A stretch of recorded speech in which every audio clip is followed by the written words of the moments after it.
right, boys, wait. Welcome to Osteria Mozza. Liz is the executive chef of the Osteria.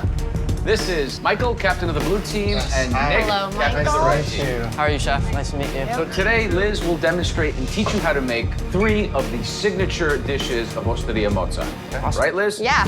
First is a pasta course, the ricotta and egg raviolo with brown butter and sage. It's a very simple dish. It is just a pasta stuffed with ricotta filling and an egg yolk in the middle. And when you cut into it, the egg just oozes right out. It has to ooze, though. So we are going to start by making the filling for the raviolos. Start with the ricotta, which is dry, grano padano, dried grating cheese, and then you have nutmeg. We're gonna do just a few turns in there. It can be very sharp and pungent, so it's really a very small quantity. Now we're gonna make the pasta dough. 2 cups of just regular all-purpose flour. Isn't this how obviously- your grandma did it? My grandmother still does it Nona? this way. She's 99. Oh, wow. I think this is the most difficult challenge yet, but at the same time, making Italian pasta dish from scratch is something that I did with my family growing up, and that's something that Joe and I share in common. This is your make or break time, okay? If you mess this up, you gotta start over. The egg yolk, which is the star of this raviolo, will nestle into the ricotta. The ricotta gets warm, the yolk warms up a little bit, but is still perfectly runny. The pasta dish is very simple. There's actually not very many ingredients.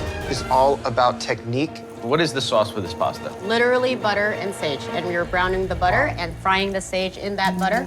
So as much as I feel confident in my own abilities to cook, can I communicate it to my team?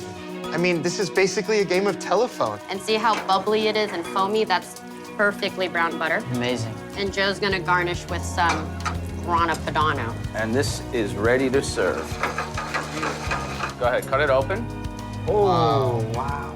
That's what you're looking for.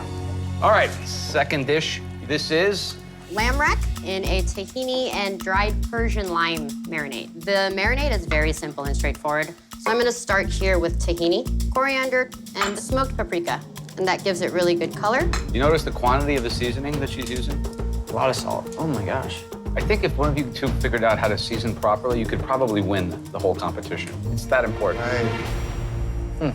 So this takes at least 7 minutes per side. Wow. So when you're cutting the lamb, you're following the bones. You want it to be as close to even as possible. Of course. For plating, just a little dollop of marinade.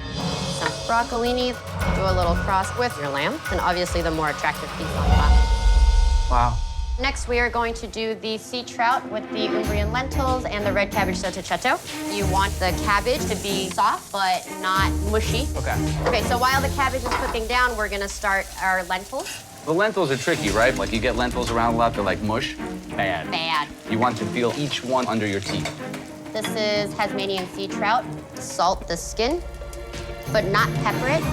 And in order to get evenly crispy skin, you hold it down. And if your finger slips, the skin will slide right off. You'll have like a bald fish. Now I'm gonna teach you an Italian Nona secret for real. You have to finish everything with olive oil. See, adding fat will give it like a creamy, sheeny effect. All right, so here is really your moment of truth. Is your fish overcooked? Is your skin crispy? Is your skin still on the fish? Wow. I got really, really nice crispy skin here. Oh, We're gonna get that right on top. Take a little bit of the cabbage and Voila. that's it. Beautiful.